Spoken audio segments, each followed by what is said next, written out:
Oh my God, क्या movie थी यार। Perfectly paced, perfectly directed and excellent performance by Tom Holland. Hello hi नमस्कार दोस्तों, मेरा नाम है राजन सिंह। आप देख रहे हैं फिट फ्लिक्स। और दोस्तों, ये मूवी और ढेर सारे मस्ट वॉच मूवीज और सीरीज सिर्फ नेटफ्लिक्स पर ही अवेलेबल है। मगर अनफॉर्चुनेटली नेटफ्लिक्स के अल्ट्रा एचडी अकाउंट आते हैं 800 रुपये में, वो भी सिर्फ एक महीने के लिए। जी नहीं, बिल्कुल नहीं। अब आप पा सकते हैं नेटफ्लिक्स के अल्ट्रा एचडी अकाउंट सिर्फ 250 रुपये में, वो भी पूरे महीने के लिए। कैसे, ये जानने के लिए या तो यहाँ पर क्लिक करके हमारे डिटेल्ड वीडियो को देखिए, या फिर इस वीडियो के डिस्क्रिप्शन में दिए गए हमारे व्हाट्सएप नंबर पर हमसे तुरंत कांटेक्ट कीजिए। सब्सक्राइब कीजिए फिटफ्लिक्स को और बेल आइकन को दबाइए लेटेस्ट मूवी अपडेट सबसे पहले देखने के लिए।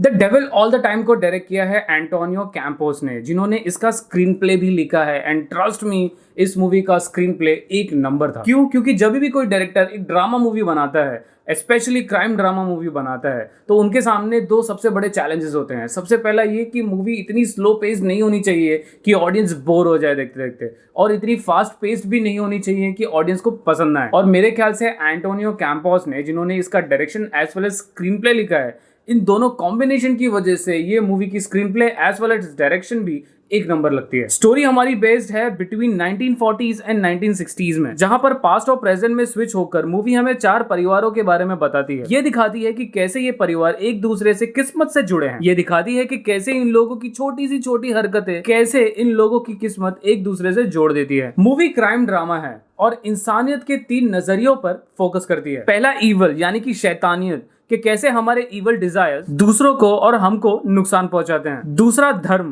कि कैसे धर्म के नाम पर लोग गलत हरकतें करते हैं और उन लोगों को बेवकूफ बनाते हैं जो धर्म में मानते हैं। तीसरा ताकत, जिसका इस्तेमाल करके लोग दूसरों पर काबू करना चाहते हैं। और इन सारे लोगों, परिवारों और पहलुओं को एक दूसरे के साथ में कनेक्ट करते हैं हमारे इस मूवी के lead actor Tom Holland. Short में कहूं तो ये टॉम हॉलैंड की जर्नी है, उनके पैदा होने से लेकर बड़े होने तक। पैदा होने के वक्त जब उनको एहसास भी नहीं था कि उनके आसपास क्या हो रहा है, तो एक्चुअल में उनके आसपास क्या हो रहा होता है, कैसे कैसे इंसिडेंट्स हो रहे होते हैं जो कि आगे जाके टॉम हॉलैंड के लाइफ को अफेक्ट करते हैं। एज वेल एज बड़े ही गजब एक दूसरे के परिवार के साथ में, जो एक दूसरे को जानते भी नहीं है, गजब के कनेक्शंस दिखाए गए हैं। सो कैसी थी टॉम हॉलैंड की जर्नी इस मूवी में? कैसे ये परिवार एक दूसरे से कनेक्टेड थे, कैसे over the course of time ये लोग एक दूसरे के लाइफ को इतना बड़े तरीके से इम्पैक्ट करते हैं। कुछ इसी स्टोरी को गजब के स्क्रीन प्ले से एक्सप्लोर करती है ये मूवी, जिसका नाम है the devil all the time.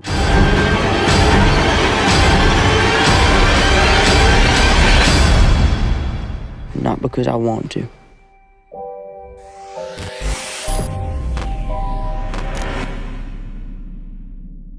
The devil all the time release हुई ऑल ओवर इंडिया में नेटफ्लिक्स पर 16 सितंबर 2020 को, और ये रिलीज हुई इसकी ओरिजिनल इंग्लिश लैंग्वेज में। हिंदी लैंग्वेज में ये रिलीज नहीं हुई, और मुझे नहीं लगता कि इस मूवी को समझने के लिए आपको हिंदी डबिंग की जरूरत पड़ेगी, क्योंकि बहुत ही स्लो पेस्ड मूवी है। ज़्यादा भी स्लो नहीं है, परफेक्टली पेस्ड है, और कन्वर्सेशंस बहुत कम है, और जितने भी है काफ़ी स्लो है। तो आपको अगर नॉर्मल इंग्लिश आती है तो इस मूवी को समझने में कोई भी दिक्कत नहीं आनी चाहिए। फर्स्ट थिंग्स फर्स्ट, मैं भगवान को शुक्रिया अदा करना चाहता हूँ कि मेरी किस्मत या मेरी ज़िंदगी इस मूवी के किसी भी कैरेक्टर से मिलती जुलती नहीं है, क्योंकि ट्रस्ट मी, इस मूवी का हर एक कैरेक्टर कहीं ना कहीं फ्लॉड है, लीड कैरेक्टर को छोड़कर। और मैं ग्लैड इसलिए हूँ क्योंकि मेरी ज़िंदगी ऐसी नहीं है, मैं ऐसा ज़िंदगी चाहता भी नहीं, बट ये मैंने चुना नहीं है। ये मेरी किस्मत अच्छी थी कि मेरी लाइफ अच्छी है, मगर हर किसी की लाइफ अच्छी नहीं होती। टॉम हॉलैंड, जिन्होंने एरविन रसल का काम किया है मूवी में, हम उनके पैदा होने से लेकर उनके बड़े होने तक की जर्नी देखते हैं। उस जर्नी के दौरान बाकी लोगों की ज़िंदगी में क्या चल रहा होता है वो देखते हैं, और कैसे वो लोग आगे जाकर अरविंद के लाइफ से कनेक्ट होते हैं वो देखते हैं। मेरे ऑफिस में मेरे जो बॉस है वो हमेशा एक डायलॉग मारते हैं, what goes around comes around, यानी कि जैसी करनी वैसी भरनी। सिंपली पुट, हम जो करते हैं ना इस ज़िंदगी में, उसकी सज़ा भी हमें यहीं पे मिलती है। ज़रूरी नहीं है कि आपके हाथ पैर काटे जाए, या आपको जेल में बंद किया जाए, या आपको मारा पीटा जाए, तब जाके आपको एहसास होगा कि आपको सज़ा मिल रही है आपके करनियों की।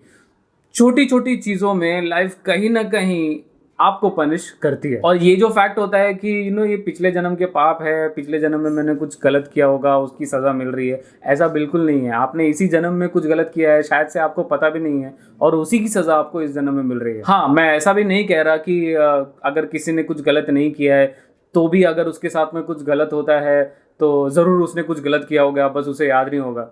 कुछ लोगों की नसीब इतनी ख़राब होती है कि वो कुछ गलत नहीं करते, लेकिन ज़िंदगी उनके साथ में गलत करती है। और इसलिए मैंने स्टार्टिंग में कहा कि आई एम ग्लैड कि मेरी नसीब इस मूवी के किसी भी कैरेक्टर के साथ में नहीं मिलती। और टॉम हॉलैंड ने इस मूवी में एक ऐसे इंसान का, दुख भरे इंसान का रोल इतना बेहतरीन तरीके से निभाया है कि भाई उनके ऊपर तो तरस आ जाता है। टॉक अबाउट जिंदगी कैसे आपको पनिश करती है बिना आपके कुछ गलत किए, और किस तरीके से वही जिंदगी आपको मुसीबतों से निकाल भी देती है। और इन सारी चीज़ों का टॉम हॉलैंड ने एक नंबर परफॉर्मेंस दिया है। नॉर्मली मैंने इनको हमेशा किसी न किसी तरीके से हंसते खेलते परफॉर्मेंसेस में देखा है, यानी कि थोड़े बहुत कॉमेडी रोल्स में ही देखा है, घुमा फिरा के जहाँ से भी हो, यानी कि स्पाइडरमैन एक्सेट्रा में।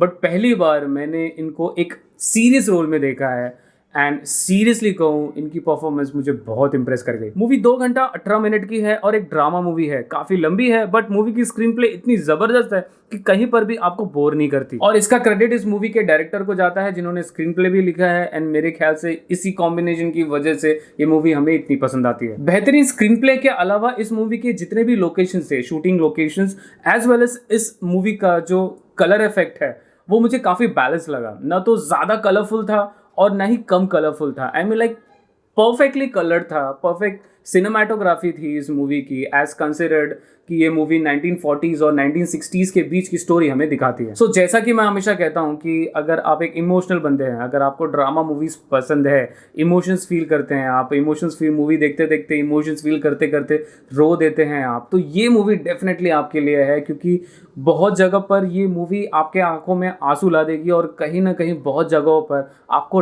डरा भी देगी कि इंसानियत के ऐसे ऐसे चेहरे भी हो सकते हैं। मगर अगर आप प्लेन सिंपल ड्रामा मूवीज में इंटरेस्टेड नहीं है तो ये मूवी आपको डेफिनेटली पसंद नहीं आएगी। और इसीलिए इन सारी चीज़ों को ध्यान में रखते हुए मैं इस बेहतरीन मूवी को रेट करूंगा 7.5 आउट ऑफ 10। तो दोस्तों ये था हमारा रिव्यू नेटफ्लिक्स की movie the devil all the time का। अगर आपको हमारे ऐसे movie reviews, series reviews Netflix, Amazon, Hotstar, alt Balaji, वूट, यूट्यूब प्रीमियम एक्सेट्रा ऑफर्स अगर पसंद आते हैं, और ऐसे ही ऑफर्स से अगर आप अपडेटेड रहना चाहते हैं, तो प्लीज़ हमारे चैनल को सब्सक्राइब करना ना भूलें, और हाँ, बेल आइकन दबाना बिल्कुल ना भूलें। अंत तक वीडियो देखने के लिए धन्यवाद। Stay home, stay safe.